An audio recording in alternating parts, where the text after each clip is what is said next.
Hey, this is Dara Connolly, and in today's tip, I'm so excited to teach you how to be more confident while speaking on stage.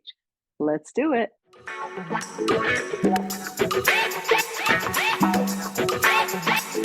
So, how do you become more confident while speaking on stage? Well, we're going to break this down. I could tell you for many years I was frustrated because I was talked over, my voice wasn't heard, and I would fear presentations. That isn't until I found my stage presentation methodology to help you be more impactful speaking in front of an audience.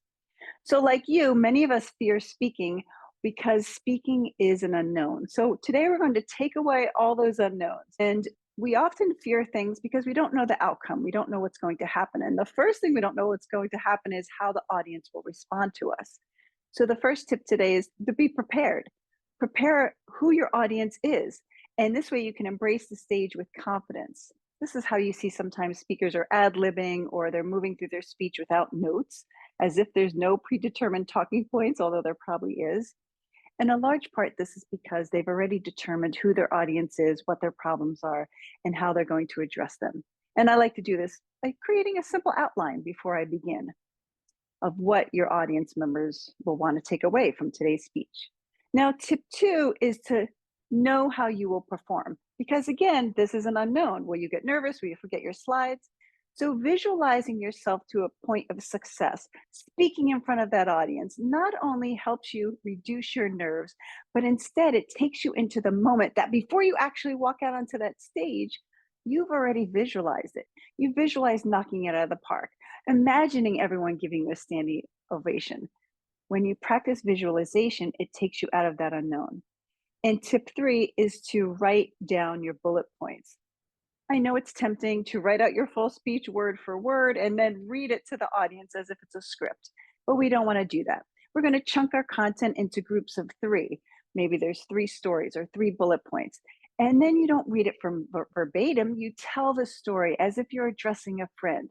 And you can speak off the cuff and you can speak more naturally. We never read from a piece of paper. We would glance down to look at our outline. This is how we deliver impactful presentations that are not memorized. You don't need to memorize it, you want to internalize it. Sometimes we do this with bullet points on an index card, or maybe you have a few notes in front of you to help you remember your big ideas. But remember, keep it simple. The bonus today is I don't want you to try to impress your audience with fancy sentence structures.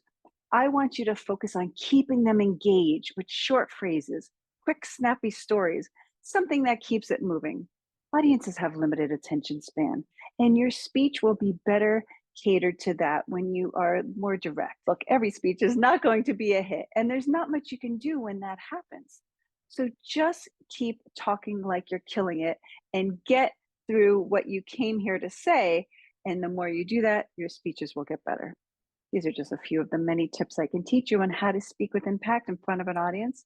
So if you want to learn more, be sure to hit the subscribe button and let me know in the comments where you're getting stuck or which tip resonates with you the most.